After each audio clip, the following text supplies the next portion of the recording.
سبيل الدموع سبيل مريح تنهدى.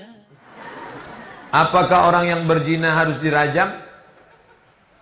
Az-zaniyatu waz-zani, pezina laki-laki, pezina perempuan. Fajlidu kulla wahidin minhuma mi'ata jaldah. Cambuk 100 kali kalau belum nikah. Kalau sudah nikah, asy-syaikhu wasy-syaikhatu, laki-laki perempuan yang sudah nikah, tanam sebelah setengah badan dalam tanah, lempar pakai batu sampai mati. Tapi sekarang tak bisa kita terapkan. Kalau kita gali tanah, dilempar, maka kita semua ditangkap oleh kepolisian Republik Indonesia karena tidak ada dalam institusi kita. Bisa tak kita laksanakan ini? Andai 7 kata tak dibuang, bisa. Pancasila dengan kewajiban menjalankan syariat Islam bagi pemeluknya. 7 kata hilang. Gimana ceritanya bisa hilang? Cari sendiri. Andai ada 7 kata itu, kita bisa terapkan hukum rajam di Rokan Hulu. Kenapa? Ada payung hukumnya. Pancasila, 1, ketuhanan dengan kewajiban menjalankan syariat Islam bagi pemeluknya. Dihilangkan, maka tak bisa lagi diterapkan. Nah, maka bagi yang sudah maaf cakap berzina, cara taubatnya bagaimana? Mandi taubat. Gimana mandi taubat tuh Pak Ustaz? Macam mandi wajib. Mana yang basah duluan Pak Ustaz? Terserahlah. Kalau kebetulan salto di sungai, batang lubuk terjun, kepala duluan. Kalau melompek ke bawah, kaki duluan.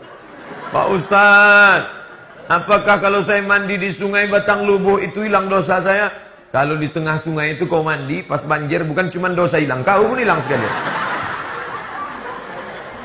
Setelah mandi, sholat sunat taubat 2 rakaat. Usolli sunnatat taubat raka'ataini lillahi ta'ala. Allahu Akbar. Iftitah Fatihah ayat, sujud, ruku', i'tidal, sujud, dulu sujud, habis. Ayatnya bebas. Setelah itu astagfirullah, astagfirullahalazim, astagfirullahalazim, astagfirullah. Datang ke tuan-tuan guru, minta dudukkan zikir supaya hilang Allah, Allah, Allah, Allah, Allah, Allah. Afdal zikri fa'lam annahu la ilaha illallah. Bersih.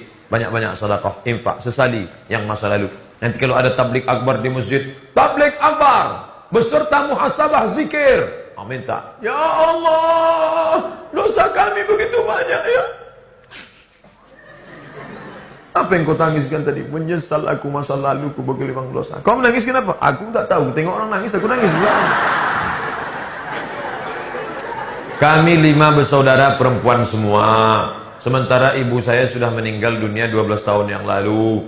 Ayah sudah tidak menikah lagi. Ayah saya tidak menikah lagi. Adakah batasan-batasan anak perempuan saat merawat ayahnya yang sedang sakit? Apakah diperbolehkan menantu yang menggantikan posisi? Tidak. Anak perempuan itulah yang mengurus. Karena menantunya itu tetap juga. Tapi beda dengan aurat yang disebabkan dari nasab dengan musaharah. Menantu ini karena musaharah. Karena dia nikah dengan anak kita baru ada hubungan. Sedangkan ini darah daging kita. Tapi kalau membersihkan vital tetap juga. Sedangkan memandikan jenazah pun tetap ditutup dengan selendang. Makanya bukan tontonan. Ini kalau ada mandikan jenazah semua orang nengok, tutup. Nah ini.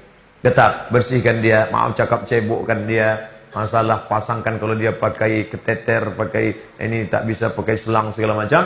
Nah, itu tetap anak. Kalau menantu laki-laki, oke, sesama laki-laki tak masalah. Tapi menantu perempuan tidak. Anak perempuannya mau ngurus baik, tak jadi masalah. Nah, karena itu ayah kandung dia, tapi tetap dengan menjaga, ditutupkan auratnya, tetap jaga dengan kelembutan. Berapa kali dia membesarkan kita, merawat kita. Nah, ini adalah tiket kita menuju surga Allah Subhanahu wa taala. Apa hukumnya, apa sah atau tidak jika berwuduk mandi wajib dalam kamar mandi yang dalamnya ada WC? Dulu WC aja. Mandi di sebelah ada dindingnya. Sekarang demi efisiensi WC bersatu dengan tempat mandi. Apakah sah mandi wajib di tempat ada WC-nya? Sah, tidak jadi masalah. Hanya saja tak boleh menyebut nama Allah di dalam. Karena Nabi diucapkan salam 3 kali, Nabi tak menjawab. Assalamualaikum, Nabi diam. Assalamualaikum, Nabi diam. Kenapa Nabi diam? Tak boleh menyebut Allah dalam tempat yang ada WC-nya. Maka berniatnya dalam hati saja.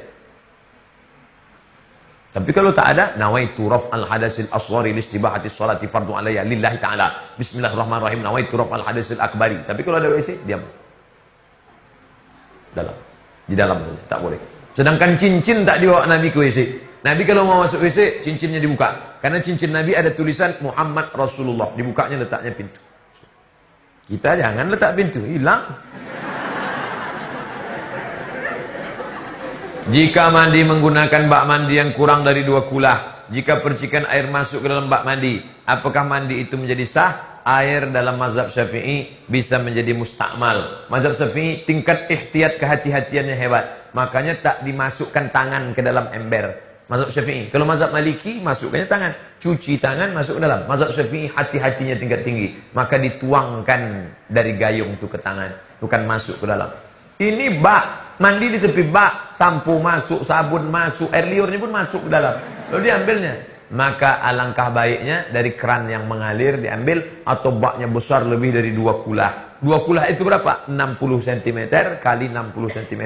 Balik dari sini ukur bak-bak kita masing-masing. Kalau baknya pendek kecil, itu bisa nanti tidak sah karena airnya bisa menjadi mustakmal, ataupun paling tidak ada was-was dalam hati, was-was. Apalagi dia sering nonton was-was, hati menjadi was-was. Apa pendapat Ustaz tentang berita di internet bahwa kiamat akan terjadi 1477, umur dunia tak sampai 1500 tahun lagi? Bedakan antara hadis dengan interpretasi terhadap hadis. Tak ada hadis menyebut kita akan kiamat 1500, tapi ada ulama yang berijtihad lalu dia ceramah. Positifnya ada. Apa positifnya? Banyak pemabuk-pemabuk taubat. Pemakai sabu sudah sakau. Kau tahu tak? Sebentar lagi kiamat. Apa kata dia? Obat dia. Itu yang pakar dalam bidang itu Ustadz Zulkifli M. Ali dari Payakumbuh. Ustadz spesialis hari kiamat. Jadi sekarang Ustadz-Ustadz ini udah ada spesialisnya. Ada Ustadz spesialis zikir, Ustadz Arifin Ilham. Ada Ustadz spesialis sodakoh aja, yaitu Ustadz Yusuf Mansur. Ada spesialis kiamat aja. Ada Ustadz. Ya, saya takutnya itu Ustadz apa tuh? Ustadz jenazah tuh. Asal nengok dia ingat mati aja, Wak. Jadi itu ijtihad, bukan hadis Nabi. Bolehkah menjalankan kotak infak saat khotib sedang khutbah? Boleh. Tak boleh jalan. Kalau rokan hulu tidak membolehkan kotak infak berjalan di depan, caranya adalah semua orang rokan hulu langsung gaji potong atas. Macam di Itali, Vatikan, semua gaji orang yang mengaku Roman Katolik, siapa yang di ID card-nya dibuat religion, agama, Roman Katolik, langsung potong atas per 10. Makanya gereja tak ada kotak berjalan. Kalau mau, buat perda rokan hulu, potong atas. Tak ada lagi kotak berjalan. Selama tidak ada potong atas, kotak berjalan. Kalau tidak, duit tak keluar. Kotak itu bagus juga untuk membangunkan yang mengantuk-ngantuk. Pukulkan ke lututnya agak 2 kali. Bolehkah makan uang hasil denda riba? Uang denda itu riba. Riba jenis kedua. Riba pertama, ku pinjam Ustadz Nofrizal 1 juta, ku bayar 1.200.000. Riba. Jenis kedua, ku pinjam uang Ustadz 1 juta, ku balikkan 1 juta. Tapi kalau terlambat 2 hari, ku bayar 1.200.000. Terlambat 3 hari, ku bayar. Maka ini jenis riba, jenis kedua. Riba.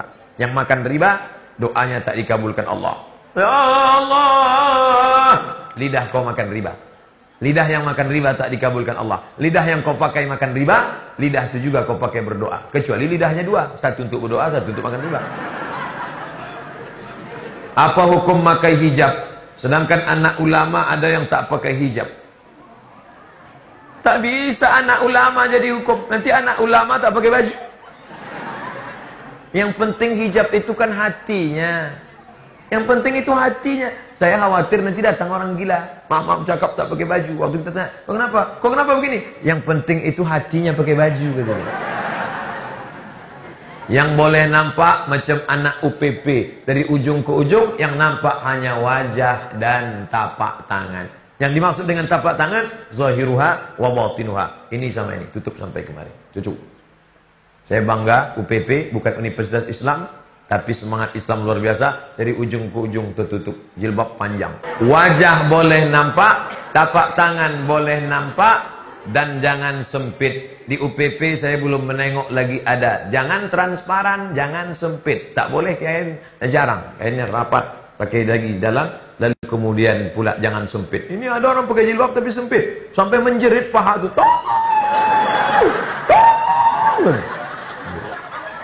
Jangan.